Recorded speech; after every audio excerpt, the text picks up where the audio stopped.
बिस्मिल्लाहिर्रहमानिर्रहीम। अस्सलाम वालेकुम। मैं हूं प्रोफेसर तारिक महमूद कादरी।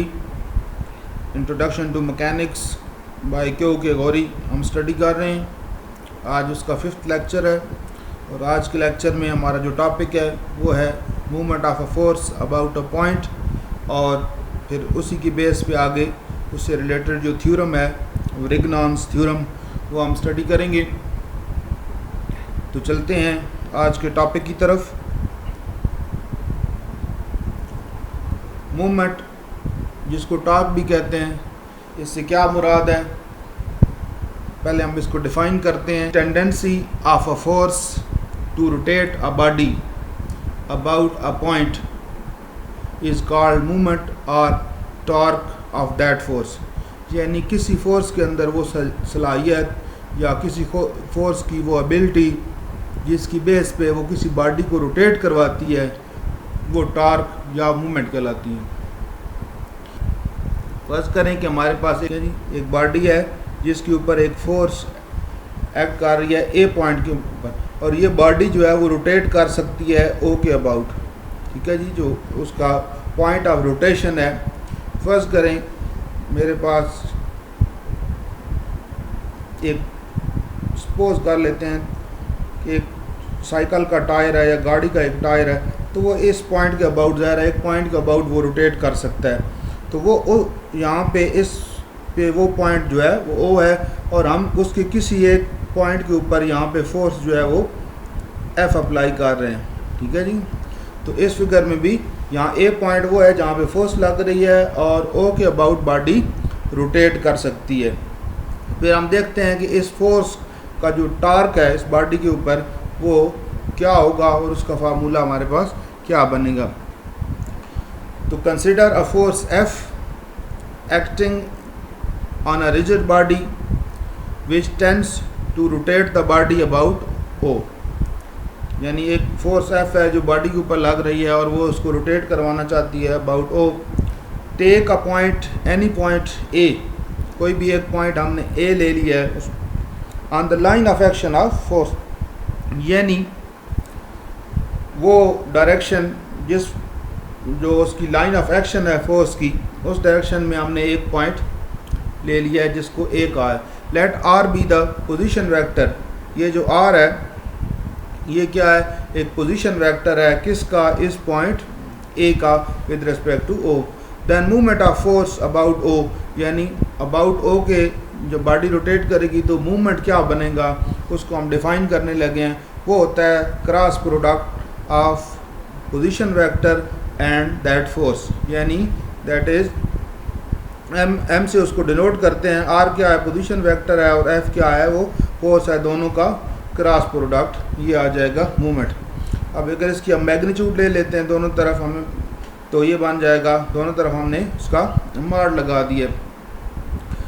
ओके, तो हमारे पास आ जाएगा नेक्स्ट क्रॉस प्रोडक्ट क्या होता है। दो फर्स्ट करें हमारे पास दो वेक्टर हैं ए और बी, तो उनका क्रॉस प्रोडक्ट होता है ए का मैग्नीट्यूड, बी का magnitude and sine of angle between A and B and साथ यूनिट वेक्टर। तो जो कि इस केस में हम उसका मैग्नीट्यूड ले रहे हैं, तो दोनों तरफ जब मैग्नीट्यूड लेंगे तो magnitude of a unit vector को क्या हो जाता है, 1 हो जाता है। इसलिए साथ यहाँ पे कोई वो हमारे पास यूनिट वेक्टर नहीं आया, तो इसको हमने एफ को सेपरेट कर लिया, आर को। अब हम इस फिगर से आर साइन थीटा कैलकुलेट करने जा रहे हैं। अब अगर इसको देखें, मैं इसको दोबारा अगर ड्रा करूं यहाँ पे, तो ये एक राइट एंगल ट्रायंगल बनती है आपके पास ओ ए बी, एक राइट एंगल ट्रायंगल है जिसकी ये वाली जो लेंथ है यानी ये उसकी मैग्नीट्यूड हो जाएगी इस वेक्टर की आर, और हमने इसको फर्ज कर लिया है कि ये वाला जो डी है यानी जो line of action of force है और जिस पॉइंट के अबाउट बॉडी रोटेट करती है उसके दरमियान जो परपेंडिकुलर डिस्टेंस है उसको हमने डी से डिनोट किया है, और यहाँ पे एंगल हमारे पास थीटा आ गया। अब इसको अगर राइट एंगल ट्रायंगल को देखा जाए तो जो एंगल होता है उसके सामने हमेशा परपेंडिकुलर होता है। तो ये डी क्या है, परपेंडिकुलर है, और उसके साथ ये वाला जो हमारे पास ये बेस है ये वाला परपेंडिकुलर है, और ये हाइपोटेन्यूज है। तो साइन थीटा अगर यहाँ पे मैं निकालूँ तो साइन थीटा होता है परपेंडिकुलर ओवर हाइपोटेन्यूज। परपेंडिकुलर यहाँ पे डी है और हाइपोटेन्यूज आर है, तो इससे सारी कैलकुलेशन से हमारे पास डी क्या आ जाएगा, आर को उधर मल्टीप्लाई करवा दें तो आर साइन थीटा, तो आर साइन थीटा की वैल्यू मेरे पास यहाँ से डी आ गई है। तो एम थीटा क्या है, यहाँ पे एंगल है बिटवीन आर एंड एफ के, और ये सारी जो कैलकुलेशन मैंने इधर की है उसी को दोबारा लिख दिया है कि डी फिगर से हमारे पास डी की वैल्यू क्या आ गई है, आर साइन थीटा। इसको हम अगर 1 के अंदर यूज़ करें तो M is equal to F D, यानी basically the magnitude of movement जो होगी वो होगी product of force and perpendicular distance between the line of action of force and the rotating point. ठीक है जी, where d is the perpendicular distance from O to the line of action of force। तो अब ज़रा इस पे हम बात कर लेते हैं कि जो m हमारे पास आया है, थोड़ी सी और इस पे डिस्कशन करते हैं कि r is equal to F, m is equal to R F sine theta. अब यहाँ से जो साइन थीटा होता है, अगर आपके पास एंगल थीटा पॉजिटिव हो तो साइन की वैल्यू पॉजिटिव, अगर थीटा नेगेटिव होगा तो साइन की वैल्यू भी हमारे पास नेगेटिव आती है। यानी फर्ज करें कि मेरे पास ये एक वेक्टर ए है, ये मेरे पास वेक्टर बी है, और अगर मैं ए टू बी जाऊँ तो ये मेरे पास थीटा, यानी अगर मैं फर्ज करें ए डॉट बी निकालना चाहता हूँ तो मैंने ए से बी की तरफ जाना है, और थीटा यहाँ से हमारे पास बनेगा एंटी क्लॉकवाइज। जब थीटा होता है एंटी क्लॉकवाइज तो वो होता है पॉजिटिव। ठीक है जी, तो इस सूरत में मेरे पास थीटा पॉजिटिव यानी आ जाएगा ए बी साइन थीटा, और थीटा पॉजिटिव आएगा तो ये सारा जो आंसर है मेरे पास पॉजिटिव आ जाएगा।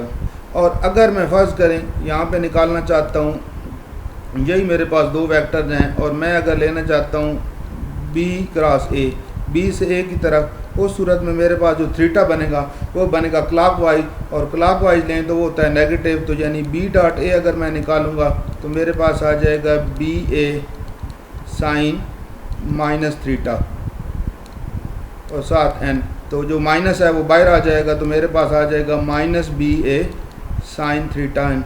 तो डायरेक्शन पे, यानी इसका मतलब है मूवमेंट जो है वो डिपेंड करता है उसकी डायरेक्शन पे, थीटा की डायरेक्शन पे, यानी बॉडी की रोटेशन पे डिपेंड करता है। अगर कोई बॉडी एंटी क्लॉकवाइज रोटेट कर रही है, जिस तरह ये वाला मेरा केस है, तो फिर उस सूरत में जो मेरे पास मूवमेंट आएगा वो पॉजिटिव आएगा, और अगर कोई बॉडी क्लॉकवाइज रोटेट कर रही है तो उस सूरत में जो मूवमेंट आएगा वो नेगेटिव आएगा। तो यही मैंने यहाँ पे नोट लिखे हैं कि movement will be negative if the body rotate in clockwise direction. ठीक है जी, यानी ये वाला जो केस है जिसमें बॉडी जो है वो क्लॉकवाइज डायरेक्शन में रोटेट करती है, तो उस सूरत में हमारे पास मूवमेंट जो है वो नेगेटिव आ जाएगा। और अगर बॉडी एंटी क्लॉकवाइज रोटेट करती है तो मूवमेंट क्या होगा, उस सूरत में पॉजिटिव आएगा, क्योंकि मूवमेंट डिपेंड करता है थीटा के ऊपर। और जब आप क्लॉकवाइज रोटेट करते हैं तो थीटा नेगेटिव होता है, और जब एंटी क्लॉकवाइज लेते हैं तो थीटा पॉजिटिव होता है। तो इसी वजह से ये इस पर डिपेंड करता है। अब नेक्स्ट हमारे पास जो टॉपिक है वो है जी व्रिग्नान्स थ्योरम। ये मूवमेंट से रिलेटेड ही है, इसकी स्टेटमेंट देखते हैं। The movement about a point, यानी किसी भी पॉइंट के अबाउट जब आप मूवमेंट लेते हैं of resultant of system of concurrent forces. System of concurrent forces मुराद दो या दो से ज़्यादा फोर्सेज जो किसी एक पॉइंट पे ऊपर एक्ट कर रही हैं। तो कहता है कि जो मूवमेंट है उनका, उनके रिजल्टेंट का मूवमेंट। अब इसको समझाने के लिए फर्ज करें मेरे पास एक पी फोर्स है, एक क्यू फोर्स है, और एक आर इनका रिजल्टेंट है। तो कहता है movement about a point of resultant, यानी इसका जो मूवमेंट है वो इक्वल होगा किसके, sum of the movements of these forces about. तो फिर इसका यानी अलग पी का अलग से मूवमेंट निकालें, क्यू का अलग से मूवमेंट निकालें, उन दोनों के जो मूवमेंट्स आए उनको ऐड करें तो वो इक्वल होगा मूवमेंट ऑफ रिजल्टेंट के उसी पॉइंट के अबाउट। तो ये है व्रिग्नान्स थ्योरम, यानी एक सिस्टम ऑफ फोर्सेज, यानी दो या दो से ज़्यादा, वो 5, 7, 10 कुछ भी फोर्सेज हो सकती हैं, उनका जो मूवमेंट होगा वो उनके अलग अलग मूवमेंट निकाल के अगर उनका सम करें तो वो इक्वल आ जाएगा रिजल्टेंट के मूवमेंट के इक्वल। तो इसको के लिए हम फिर कुछ फोर्सेज ले लेते हैं। यहाँ पे मेरे पास मैंने कुछ n फोर्सेज लिए हैं, F1, F2, F3, F4 so on to Fn। यहाँ पे कुछ फोर्सेज लिए हैं जो एक्ट कर रही हैं एक पॉइंट ए के ऊपर, और वो पॉइंट एक बॉडी के ऊपर है जो बॉडी रोटेट कर सकती है अबाउट ओ के ऊपर, और ये जो एफ मैंने लिया है वो इन सब फोर्सेस का क्या है, रिजल्टेंट है। और वो भी ज़ाहिर जब कंकरेंट फोर्सेस होती हैं तो उनका जो रिजल्टेंट भी होता है वो भी उसी पॉइंट के ऊपर ही एक्ट कर होता है, तो वो ए के ऊपर है। अब इसी को मैंने लिख दिया कि let forces F1, F2, F3 so on to F1 be the concurrent and point A के ऊपर ये मिल रही है सारी, इनकी लाइन ऑफ एक्शन ए के ऊपर ए में से पास कर रही है। Let F be the resultant and R be the position vector of A with respect to O. A का जो पोजीशन वेक्टर है वो ये हो जाएगा। देन ज़ाहिर है ये कंकरेंट फोर्सेज है तो इनका जो सम होगा, जो रिजल्टेंट होगा वो इनके सम के इक्वल होगा। तो F is equal to F1 plus F2 plus F3 so on to Fn।